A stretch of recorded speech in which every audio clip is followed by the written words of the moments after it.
여호와께서 내 의를 따라 상 주시며 내 손의 깨끗함을 따라 내게 갚으셨으니 이는 내가 여호와의 도를 지키고 악하게 내 하나님을 떠나지 아니하였으며 그의 모든 규례가 내 앞에 있고 내게서 그의 율례를 버리지 아니하였음이로다. 또한 나는 그의 앞에 완전하여 나의 죄악에서 스스로 자신을 지켰나니 그러므로 여호와께서 내 의를 따라 갚으시되 그의 목전에서 내 손이 깨끗한 만큼 내게 갚으셨도다. 자비로운 자에게는 주의 자비로우심을 나타내시며 완전한 자에게는 주의 완전하심을 보이시며 깨끗한 자에게는 주의 깨끗하심을 보이시며 사악한 자에게는 주의 거스르심을 보이시리니 주께서 곤고한 백성은 구원하시고 교만한 눈은 낮추시리이다. 주께서 나의 등불을 켜시며 여호와 내 하나님이 내 흑암을 밝히시리이다. 내가 주를 의뢰하고 적군을 향해 달리며 내 하나님을 의지하고 담을 뛰어넘나이다. 상담 쪽으로 완전히 전문가인 이 목사님이 계셨습니다. 완전히 이쪽 상담 분야에 있어서는 뭐 거의 손에 꼽을 만큼 대단한 전문가이셔서 또 목사님이시고, 그래서 이제 대학교에서 이제 사람들 상담하는 것뿐만이 아니라 상담사들을 가르치고 훈련시키는, 상담사들을 길러내는, 상담 쪽으로는 완전히 그냥 전문가인, 거의 뭐 손가락에 꼽을 만큼 대단한 분이신데, 하루는 이제 나라에서, 정부에서 큰 이 예산이 많이 투자되는 큰 프로젝트가 있었다라는 거예요. 이 상담 쪽으로, 이 심리학 쪽으로 큰 프로젝트가 있어서 이 연구 책임자를 뽑는다라는 거예요. 이 큰 예산을 가지고 이 연구를 하는 이 책임자를 뽑는데, 본인이 생각해도 본인밖에 없는 것 같고 주변 사람들도 다 교수님밖에 없다고, 목사님이 아니면 누가 하겠냐고, 그래서 이렇게 지원을 했다라는 거예요. 내가 한번 해보겠습니다. 그런데 뭐 그냥 하겠다고 해서 되는 게 아니라 심사를 1차, 2차, 3차까지 심사를 다 거쳐야 되는데, 이제 그래서 당연히 뭐 잘 될 줄 알고 이제 심사 기간, 1차 심사 날짜, 2차 심사 날짜, 3차 심사 날짜, 그리고 그 이후에 이제 그 연구가 진행되는 동안에 모든 스케줄을 다 조정했다는 거예요. 내가 아무래도 거기 지원하면 내가 책임자가 될 것 같은데 좀 시간 좀 조절해 달라고. 다 학교고 뭐고 다 시간을 다 조절해 놨는데 1차에서 떨어진 거예요. 얼마나 부끄러운지, 충격이고, 내가 떨어졌다고? 이게 너무너무 큰 충격인 거예요. 자기가 생각해도 이 일을 할 사람은 나밖에 없었는데, 주변 교수님들도 다 교수님밖에 없다고, 목사님밖에 없다고 다 얘기해놨는데, 아니 하다못해 3차까지도 간 게 아니라 1차 심사에 뚝 떨어져 버려가지고 너무 충격이 커서, 그래도 또 내가 마음 다스려야지, 내가 조금 그 지원서를 좀 부실하게 썼나, 좀 그러면서 아무렇지 않은 척 그리고 집에 왔다라는 거예요. 근데 집에서도 가족들도 당연히 오늘 결과 발표 나는데 됐을 줄 알고, 사모님이 당연히 됐지 않았냐고, 잘 됐지 않냐고 물어보는데 또 거기 또 좀 부끄러운 거예요. 그래서 아무래도 이번에는 서울에 있는 교수님들은 안 뽑은 것 같다고, 저기 지방 교수님들 뽑은 것 같다고, 그래서 내가 안 된 것 같다고, 아무렇지도 않은 척 그렇게 집에 퇴근을 했다라는 것입니다. 근데 이제 유치원 다니는 아들이 있었는데 아빠 좀 놀아달라고. 그런데 겉으로는 아무렇지 않은 척 했지만 속으로는 이게 막 괴로운 거예요. 부끄럽고 속상하고 아프고, 그러다 보니까 아이랑 놀아주는데 집중이 안 되는 거죠. 이제 레고 조립하는 거 조립하면서 놀아주고 있는데 뭐 속으로 괴로우니까 집중도 안 되고, 그러니까 이제 요 유치원 다니는 아들이 아빠가 하는 게 마음에 안 들었나 봐요. 아빠 지금 뭐 하냐고, 아빠 바보냐고, 그 얘기를 했는데 이 목사님이 눈이 돌아간 거예요. 어디 아빠한테 바보라 그러냐고. 뚜껑이 열려버린 거죠. 그러면서 너 그렇게 버릇없으면 어떡하냐, 유치원 다니는 애한테 막 분노를 폭발하는 거예요. 너 왜 그러냐고, 어디서 배워먹은 거냐고, 아빠한테 그러면 되겠냐고, 막 이제 화를 내니까 애가 막 겁을 먹은 거죠. 울먹울먹거리면서 아빠 왜 그러냐고. 또 옆에서 사모님이 지켜보시다가 아니 당신 왜 그러냐고, 왜 애한테 그러냐고, 그게 그렇게 애한테 화낼 일이냐고. 지금 순간적으로 이 목사님이, 이 교수님이 상담 전문가인 이 목사님이, 상담사를 교육시키고 훈련시키는 이 목사님이 순간 정신을 차렸다는 거예요. 내가 이게 애한테 이렇게 화낼 일이 아닌데, 얘 애가 아무것도 모르는데 그냥 내가 잘 못 놀아줘서 애가 그냥 투정 부린 건데 내가 이게 애한테 이렇게까지 분노를 표출할 일인가. 순간 너무 가족들 앞에서, 애 앞에서 부끄러웠다라는 거예요. 너무 부끄러웠다는 거예요. 이 이야기를 듣는 저도 부끄러웠습니다. 저도 몇 번 그랬거든요. 자주 그랬거든요. 저도 가족들한테 그런 적이, 어디 엉뚱한데 종로에서 뺨 맞고 한강에서 화풀이 하듯이 엉뚱한 데다가 가족들한테 화를 낸 적도 있었고, 부모님한테 그런 적도 있고, 너무 부끄러운 거예요. 이 이야기를 들으면서 저도 충격을 받은 거예요. 미안합니다, 가족분들. 이게 너무 저도 부끄러운 거예요. 그러면서 또 한편으로 마음이 놓이는 게, 나만 그런 게 아니구나. 이런 사람들이 많구나. 다른 목사님들도 교수님들도 그러시는구나. 마음이 조금 놓이긴 놓이더라고요. 사람들이 지난 실패와 또 부끄러움과 상처 때문에 좌절감이나 분노에 잡아먹히는 일들이 많이 있다라는 것입니다. 그러다 보면 결국은 해서는 안 될 말과 행동을 하게 되고 또 다른 억울한 피해자를 만들어내게 될 때가 얼마나 많이 있는지 모르겠습니다. 기억도 나지 않는 어린 시절의 상처 때문에, 또 어린 시절의 부끄러움 때문에 어른이 되어서도 그것이 해결되지 않고 오히려 삐뚤어지게 하고 죄악에 물들게 하는 일들이 많다라는 것입니다. 그 분노가 다른 사람에게 향할 때도 있지만 자기 자신에게 향할 때도 있어서 자기 인생을 망치고 심지어는 자기 생명까지도 포기하게 되는 일들도 많이 있다라는 것입니다.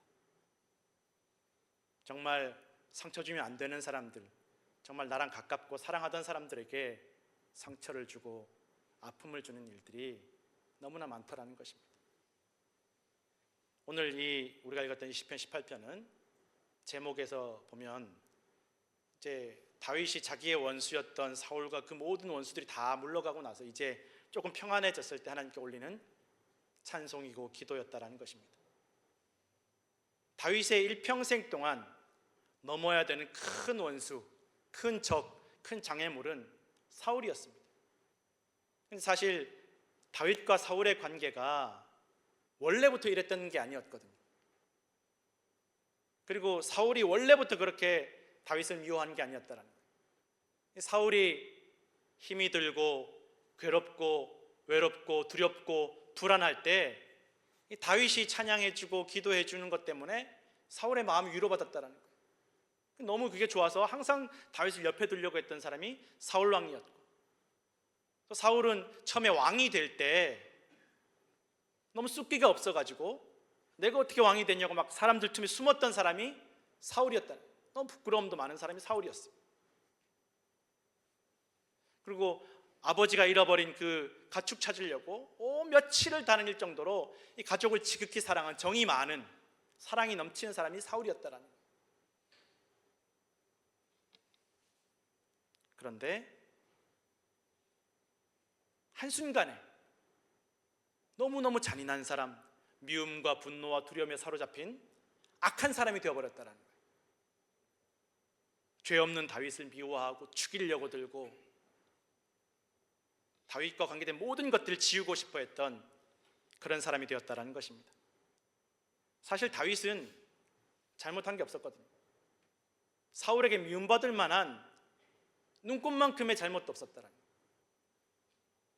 충성을 다했고 사울을 위로해주고 격려해주고 사울을 위해서라면 전쟁터 앞에서 목숨 걸고 항상 싸웠던 사람이 다윗이었고, 아직 소년이었을 때도 충성을 다해서 골리앗과 싸웠던 사람이 다윗이었다는 거예요.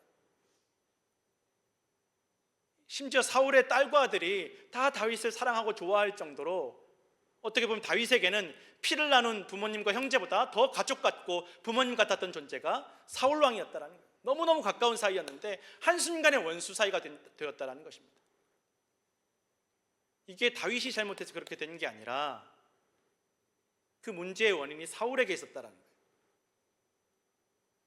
사울이 하나님 명령에 불순종하고 하나님을 떠났을 때, 하나님 시키는 대로 하지 않았을 때, 이 사무엘 선지자가 사울에게 와서 잘못을 지적해 줍니다. 왜 당신 하나님 말씀대로 안 살았냐? 왜 하나님 시키시는 대로 하지 않았냐? 당신을 왕으로 세우신 분이 하나님이신데 왜 하나님 말씀을 어겼냐? 불순종했냐? 사울이 변명하는 거예요. 아니, 내가 보니까 이거 좋은 거 해서 하나님께 영광도 돌리고 나도 좋고 남도 좋고 하나님도 다 좋은 일인데 좀 이 정도 할 수 있지 않냐? 막 변명을 하는 거예요. 변명. 그리고 아무렇지도 않은 척. 그리고 너무 나한테 뭐라 그러지 말고 지금 다 사람들 백성들이 보는 눈이 있으니까 좀 그러지 마시고 나랑 같이 이제 백성들 앞에 나가서 아무 일도 없는 것처럼 같이 좀 이렇게 좀 서달라, 같이 있어 달라. 좀 사람들 보기에 아무렇지 않은 것처럼 그렇게 좀 넘어가 달라고 부탁을 하는 거예요.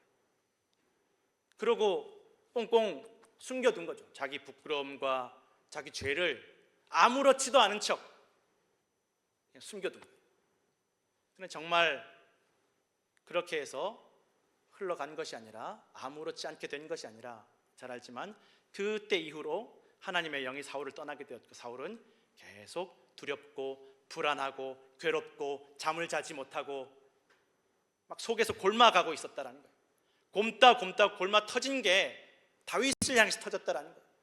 제일 사울 왕의 힘이 되어줬던, 사울 왕의 군대의 제일 큰 장군이었던, 사울이 제일 골치 아프게 얘기했던 블레셋과의 전쟁에서 제일 앞장서서 목숨 걸고 싸웠던 다윗에게 그 분노가 터졌다라는 거예요. 엉뚱한 다윗에게. 다윗은 자다가 날벼락 맞은 거죠. 잘못한 게 없는데 단 한순간도 내가 사울에 대해서 다른 생각, 나쁜 생각을 품은 적이 없는데, 그런데도 이 사울의 분노가 얼마나 심각했는지 아주 다윗을 죽여버리고 싶은 거예요. 아무것도 모른 채로 다윗을 도와주었던 제사장들과 그들의 가족들과 수십 명을, 어린아이들까지 여자들까지 다 죽여버린 거예요. 완전히 잔인한 사람으로 바뀌어버린 거예요. 이 폭력과 이 죄악과 이 잔인함이 어디에서 시작되었습니까? 사울이 사무엘 선지자에게 자기 죄를 지적받았을 때 그때라도 하나님 앞에 엎드렸더라면, 인정했더라면, 기도했더라면 이렇게까지 될 일이 아니었는데, 이렇게까지 다윗을 미워할 일이 아니었는데, 이렇게까지 다윗을 죽이려고 끝까지 집요하게 쫓아다닐 일이 아니었는데, 그 하나님 앞에 지은 그 죄와 부끄러움과 상처를 하나님 앞에서 해결하지 않고 하나님 앞에서, 사람들 앞에서 아무렇지 않은 척 덮어두고 지나친 것이 결국은 이런 문제를 분노와 증오에 잡아먹히게 되는 그런 일까지 되었다라는 것입니다. 다윗을 얼마나 미워했는지, 심지어는 온 나라가 다윗을 다 도와주지 않게 되었다는 거예요. 심지어 다윗의 고향 사람들까지 다윗을 고발, 다윗 여기 있습니다, 잡아가십시오, 죽이십시오. 다윗은 한순간에 자기 인생을 다 잃어버렸어요. 부모와 함께 지낼 수도 없었고, 자기 동네 사람들, 고향 사람들 다 다윗을 미워하고 원수가 되고, 온 나라가 다윗을 다 죽이려고. 그래서 어쩔 수 없이 다윗은 한때 자기가 전쟁했던 그 블레셋에 가서 바보 행세를 하면서 목숨을 구걸해야 되는 비참한 인생이 되었다는 거예요. 얼마나 그런, 여러분, 제가 다윗의 입장이었어도 사울이 미워 죽을 것 같아요. 두고 보자, 내가 지은 죄가 없는데 어떻게 나한테 이럴 수 있나, 막 분통이 터지고 억울할 것 같은 거예요. 그런데 다윗은 그렇게 속상할 만하고 미워할 만한 상황 속에서 그 상처와 실패와 좌절감과 분노에 잡아먹히지 않았다는 것입니다. 눈앞에 사울이 있어서 내가 손만 뻗으면 사울을 죽이고 복수할 수 있고 갚아줄 수 있고, 내가 지금 어려운 이 모든 상황을 한 번에 해결할 수 있는 기회가 두 번이나 있었는데 다윗은 그러지 않았습니다. 그때에도 여전히 자신을 죽이려고 쫓아오는 사울 왕을 하나님께서 세워주신 왕으로, 나의 왕으로 인정해 주는 모습을 사람들에게, 자신을 따르면서 도망다니는 사람들에게 다 보여주었다는 것입니다. 끝까지 직접 사울을 해치거나 사울을 미워하거나 사울에 대해서 분노를 터뜨리거나 하지 않았다는 것입니다. 우리가 다윗이 지은 시편들을 쭉 살펴보면 철저하게 다윗은 하나님께 기도하고 하나님께 모든 것을 맡겼습니다. 기도했습니다. 힘들 때 기도하고, 괴로울 때 기도하고, 속상할 때 기도하고, 죽이고 싶을 때 기도하고, 포기하고 싶을 때 기도하고. 겉으로만 그런 척 한 게 아니라 나중에 사울이 죽고 나서 한 병사가 찾아와, 내가 다윗 당신의 원수 이 사울 왕을 내 손으로 죽였습니다. 나 칭찬해 주십시오 하고 상 받으러 왔을 때 다윗은 그 병사에게 야단을 칩니다. 네가 어떻게 하나님께서 세우신 그 왕을 해치는 죄를 지었느냐. 다윗이 벌을 주었다는 것입니다. 정말 다윗이 바보같이 착한 사람이라서 그랬던 게 아니라는 것입니다. 다윗이 얼마나 비상한 사람인지 몰라요. 죄를 지을 때 보십시오. 밧세바와 죄를 지을 때 다윗은 얼마나 머리가 비상하게 돌아가는지 모릅니다. 그렇게 착한 사람도 아니었습니다. 그러나 다윗은 그 모든 문제를 다 하나님을 의지하는 마음으로 하나님께 기도하고 하나님께 찬양하고 하나님을 예배했다는 것입니다. 사울에 대한 미움과 원망과 복수심, 증오심, 이 모든 것들을 다 하나님께 맡겼습니다.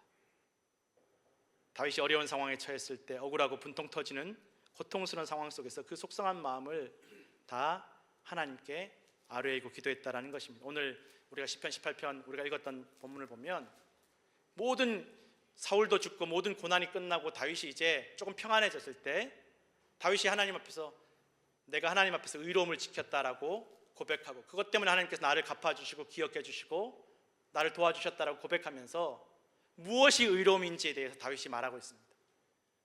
내가 끝까지 사울이 나를 미워하고 공격하는 내가 끝까지 견뎌낸 것, 내가 끝까지 내가 사울보다 내가 더 의롭다라는 것을 증명한 것, 그것이 아니라 끝까지 하나님 앞에서 내 손을 더럽히지 않고 죄악에 물들지 않았던 것을 다윗은 하나님 앞에서 이게 내 의로움이다라고 고백하고 있다는 것입니다. 그것 때문에 하나님께서 상을 주시고 갚아주셨다라고 고백하고 있다는 것입니다. 잠언 4장 23절에서 27절 말씀 함께 읽겠습니다. 모든 지킬 만한 것 중에 더욱 내 마음을 지키라. 생명의 근원이 이에서 남이니라. 구부러진 말을 내 입에서 버리며 비뚤어진 말을 내 입술에서 멀리하라. 내 눈은 바로 보며 내 눈꺼풀은 내 앞을 곧게 살펴 내 발이 행할 길을 평탄하게 하며 내 모든 길을 든든히 하라. 좌로나 우로나 치우치지 말고 내 발을 악에서 떠나게 하라. 아멘. 억울해서 속 터지고 분통 터지고 현실적으로도 죽을 지경인 환난을 만났을 때, 또 부끄러운 나의 죄악을 마주했을 때 성도 여러분, 하나님을 바라보시고 우리의 마음을 지키시기를 부탁드립니다.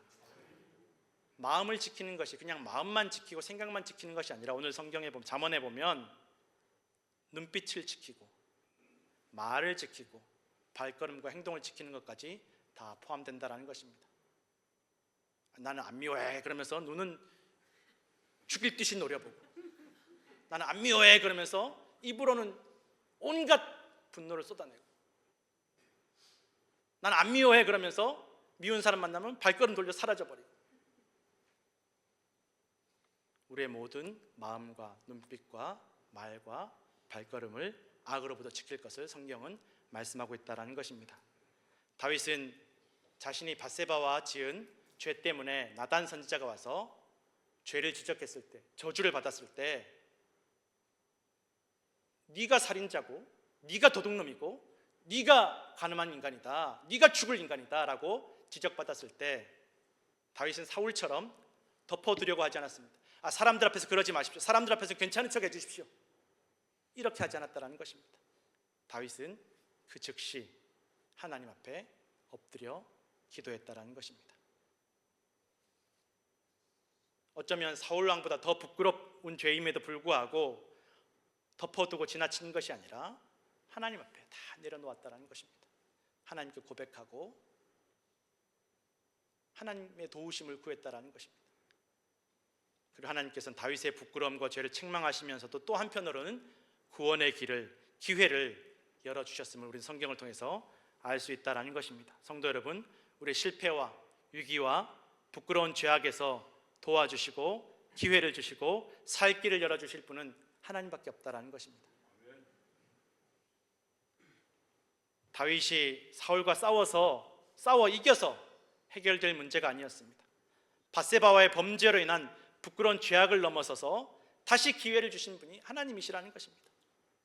그래서 다윗이 진짜로 뛰어넘어야 될 적은 사울도 블레셋도 골리앗도 아니라 밧세바와의 죄악도 아니라 자기 마음속에 있는 죄악이었다라는 것입니다. 자기 마음 안에 자기가 뛰어넘어야 될 담이 있었다라는 것입니다. 마귀는 철저하게 우리가 하나님 의지하지 못하게 만듭니다. 마귀는 우리가 하나님으로부터 등을 돌리고 세상과 사람을 바라보게 만듭니다. 하나님 보지 않습니다. 문제 바라보고 사람 바라보게 만듭니다. 성경은 우리에게 오늘 문제로부터 등을 돌려 하나님 바라보라고 말씀하고 있다는 것입니다. 그러면 하나님께서 길을 열어주시고 우리가 하나님 의지할 때 우리가 그 담을 뛰어넘게 해주시는 줄로 믿으시기 바랍니다. 누가복음 22장 29절에서 32절에 예수님 잡히시던 밤에 예수님께서 제자들과 베드로에게 이렇게 말씀하고 있습니다. 함께 읽겠습니다.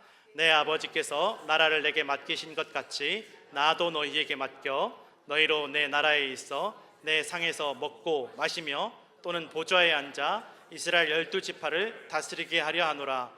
시몬아 시몬아 보라 사탄이 너희를 밀가부르듯 하려고 요구하였으나 그러나 내가 너를 위하여 내 믿음이 떨어지지 않기를 기도하였노니 너는 돌이킨 후에 내 형제를 굳게 하라. 아멘.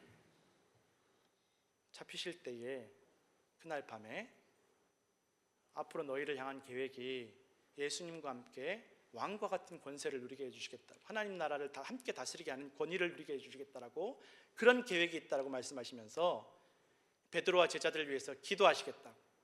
무슨 기도합니까? 이 고난 겪지 않게 해달라고 기도하시는 것이 아니라 오늘 뭐라고 말씀하셨습니까?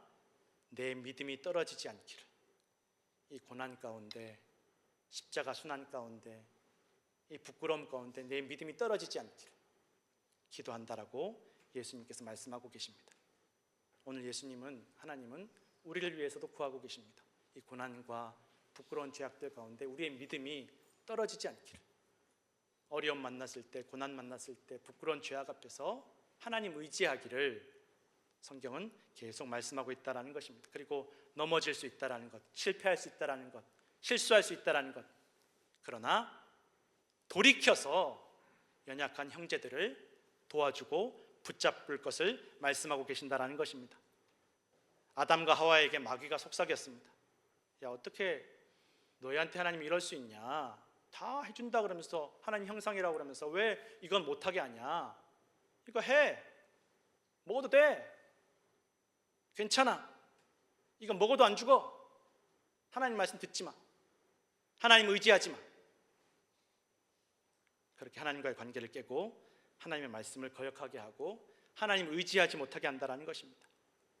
오늘 우리에게도 속삭입니다.